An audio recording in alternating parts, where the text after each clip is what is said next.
నమస్కారం. ప్రైమ్ 9కి స్వాగతం. టీ షాప్లో ₹10 చెల్లింపుల నుంచి ₹1,00,000 బిజినెస్ పేమెంట్స్ వరకు ఇప్పుడు యూపీఐ ద్వారానే జరుగుతున్నాయి. యూపీఐతో పాటు నెఫ్ట్, ఆర్టీజీఎస్, ఐఎంపీఎస్ వంటి డిజిటల్ చెల్లింపుల వినియోగం భారీగా పెరిగింది. అయితే ఇదే సమయంలో సోషల్ మీడియాలో మరో చర్చ జరుగుతుంది. యూపీఐ ద్వారా ఎక్కువ మొత్తంలో డబ్బులు పంపినా, తీసుకున్నా ఆదాయ పన్ను శాఖ నుంచి నోటీసు వస్తుందా? బ్యాంక్ అకౌంట్లో ఎక్కువ డిజిటల్ ట్రాన్సాక్షన్లు జరిగితే ఐటీ శాఖ వాటిని ట్రాక్ చేస్తుందా? ఎంత మొత్తం దాటితే సమస్య వస్తుంది? వాస్తవానికి కేవలం యూపీఐ లేదా ఇతర డిజిటల్ పేమెంట్ పద్ధతులను ఉపయోగించినందుకు మాత్రమే ఐటీ నోటీసు రాదు. కానీ మీరు ప్రకటించిన ఆదాయానికి మీ బ్యాంక్ ఖాతాలో జరుగుతున్న లావాదేవీలకు మధ్య భారీ వ్యత్యాసం కనిపిస్తే మాత్రం ఆదాయ పన్ను శాఖ దృష్టిలో పడే అవకాశం ఉంటుంది. మరి ఐటీ శాఖకు మన లావాదేవీల వివరాలు ఎలా తెలుస్తాయి? ఏ రకమైన ట్రాన్సాక్షన్లు అనుమానాలకు కారణమవుతాయి? హై వాల్యూ ట్రాన్సాక్షన్ల విషయంలో ఎలాంటి జాగ్రత్తలు తీసుకోవాలి? పూర్తి వివరాలు ఇప్పుడు తెలుసుకుందాం.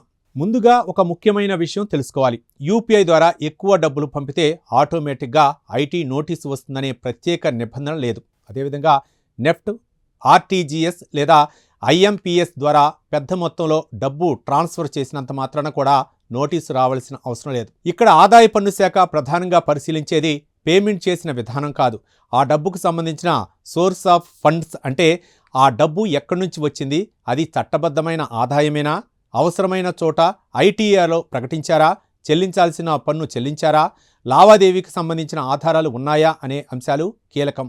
ఉదాహరణకు ఒక వ్యక్తి సంవత్సరానికి చాలా తక్కువ ఆదాయం ఉన్నట్లు చూపిస్తూ అదే సమయంలో తన బ్యాంక్ ఖాతాల ద్వారా భారీ మొత్తంలో ఆర్థిక లావాదేవీలు నిర్వహిస్తే అనుమానాలు రావచ్చు. అలాగే భారీ క్రెడిట్ కార్డు బిల్లులు చెల్లిస్తున్నప్పటికీ ఆదాయ పన్ను రిటర్న్ దాఖలు చేయకపోతే అంత డబ్బు ఎక్కడి నుంచి వచ్చిందనే ప్రశ్న తలెత్తవచ్చు. అంటే ఇక్కడ గుర్తుంచుకోవాల్సిన విషయం ఒకటే, లావాదేవీ పెద్దదిగా ఉండటం ఒకటే సమస్య కాదు, ప్రకటించిన ఆదాయానికి ఆర్థిక లావాదేవీలకు మధ్య సరిపోలిక లేకపోవటమే ప్రధాన పరిశీలనకు దారితీయవచ్చు. మరి ఆదాయ పన్ను శాఖకు ఈ వివరాలు ఎలా తెలుస్తాయి? ప్రస్తుతం పన్ను చెల్లింపుదారులకు సంబంధించిన వివిధ ఆర్థిక సమాచారాన్ని అనేక మార్గాల్లో ఆదాయ పన్ను శాఖ పరిశీలించగలదు. యాన్యువల్ ఇన్ఫర్మేషన్ స్టేట్మెంట్ అంటే AIS, form 26AS, statement of financial transactions అంటే ఎస్ఎఫ్టీ, వీటితో పాటు బ్యాంకులు, ఆర్థిక సంస్థలు, మ్యూచువల్ ఫండ్ సంస్థలు, స్టాక్ మార్కెట్ మధ్యవర్తులు, రిజిస్ట్రేషన్ సంబంధిత సంస్థలు నివేదించే సమాచారాన్ని కూడా పాన్ వంటి వివరాలతో సరిపోల్చే అవకాశం ఉంటుంది.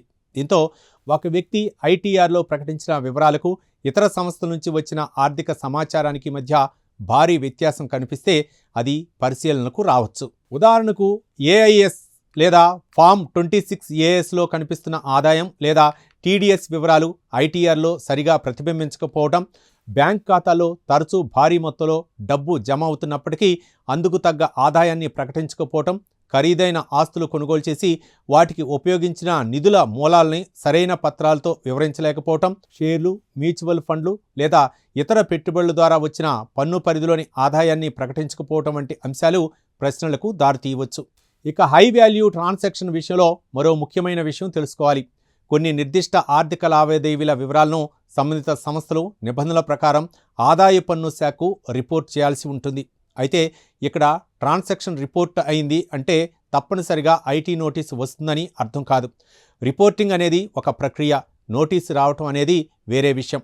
మీ ఆదాయం, ఐటీఆర్, బ్యాంకింగ్ వివరాలు, పెట్టుబడులు, నిధుల మూలం అన్నీ సక్రమంగా ఉంటే కేవలం హై వాల్యూ ట్రాన్సాక్షన్ కారణంగానే ఆందోళన చెందాల్సిన అవసరం లేదు. అయితే కొన్ని పెద్ద ఆర్థిక లావాదేవీల విషయంలో రిపోర్టింగ్ నిబంధనలు ఉంటాయి.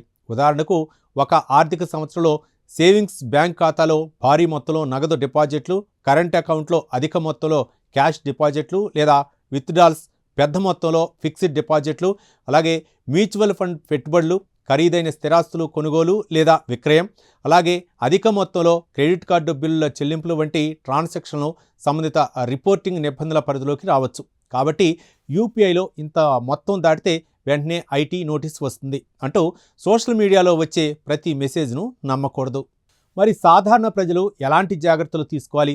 ముందుగా మీ ఏఐఎస్లో నమోదైన వివరాలను ఎప్పటికప్పుడు పరిశీలించడం మంచిది. వాటిని మీ బ్యాంక్ రికార్డులు, పెట్టుబడులు, ఇతర ఆదాయ వివరాలతో సరిపోల్చుకోవాలి. పెద్ద మొత్తంలో పెట్టుబడులు పెట్టినా, ఆస్తులు కొనుగోలు చేసినా, భారీ మొత్తంలో డబ్బులు స్వీకరించినా వాటికి సంబంధించిన బ్యాంక్ స్టేట్మెంట్లు, ఒప్పందాలు, ఇన్వాయిస్లు, ఇతర అవసరమైన ఆధారాలను భద్రంగా ఉంచుకోవాలి. వ్యాపారం నిర్వహించేవారు వ్యక్తిగత బ్యాంక్ అకౌంట్, బిజినెస్ అకౌంట్లను వీలైనంత వరకు వేరువేరుగా నిర్వహించడం మంచిది. అలాగే షేర్లు, మ్యూచువల్ ఫండ్స్, ఇతర పెట్టుబడుల ద్వారా వచ్చిన పన్ను పరిధిలోని ఆదాయాన్ని ఐటీఆర్లో సక్రమంగా ప్రకటించాలి. ముఖ్యంగా వ్యాపారులు, ఫ్రీలాన్సర్లు, చిన్న దుకాణదారులు కూడా ఈ విషయాన్ని గుర్తుంచుకోవాలి. యూపీఐ ద్వారా వచ్చిన ప్రతి రూపాయి ఆదాయం అవుతుందని చెప్పలేం. స్నేహితులు లేదా కుటుంబ సభ్యుల మధ్య జరిగే వ్యక్తిగత బదిలీలు, సొంత ఖాతాల మధ్య ట్రాన్స్ఫర్లు వంటి వాటి స్వభావం వేరుగా ఉండవచ్చు. అదే సమయంలో వ్యాపార విక్రయాల ద్వారా వచ్చిన మొత్తాలను కేవలం యూపీఐ ద్వారా స్వీకరించామనే కారణంతో పన్ను లెక్కల నుంచి తప్పించలేం. లావాదేవీ ఏ యాప్ ద్వారా జరిగిందన్న దానికంటే ఆ డబ్బు ఎందుకు వచ్చింది, దాని స్వభావం ఏమిటి, పన్ను నిబంధనల ప్రకారం దాన్ని ప్రకటించాల్సిన అవసరం ఉందా అన్నదే ముఖ్యం. మొత్తానికి యూపీఐ, నెఫ్ట్, ఆర్టీజీఎస్ లేదా ఐఎంపీఎస్ ద్వారా పెద్ద మొత్తంలో డబ్బు పంపటం లేదా స్వీకరించడం ఒకటే ఆదాయ పన్ను నోటీసుకు కారణం కాదు. కానీ మీ ఆర్థిక లావాదేవీలు ఒకలా ఉండి ఐటీఐఆర్లో ప్రకటించిన ఆదాయం మరోలా ఉంటే మాత్రం ప్రశ్నలు ఎదురయ్యే అవకాశం ఉంటుంది. అందుకే పెద్ద మొత్తంలో జరిగే లావాదేవీలకు సంబంధించిన ఆధారాలను భద్రంగా ఉంచుకోవటం, ఏఐఎస్, ఫామ్ 26AS వంటి వివరాలను పరిశీలించడం, పన్ను పరిధిలోకి వచ్చే ఆదాయాన్ని సక్రమంగా ప్రకటించడం చాలా ముఖ్యం. యూపీఐ చేస్తున్నామనే భయం అవసరం లేదు. కానీ ఆదాయం, లావాదేవీలు, ట్యాక్స్ రికార్డుల మధ్య స్పష్టత ఉండటం మాత్రం తప్పనిసరి. ఇలాంటి ఉపయోగకరమైన బిజినెస్, పర్సనల్ ఫైనాన్స్ అప్డేట్స్ కోసం ప్రైమ్9ని ఫాలో అవ్వండి. Thank you.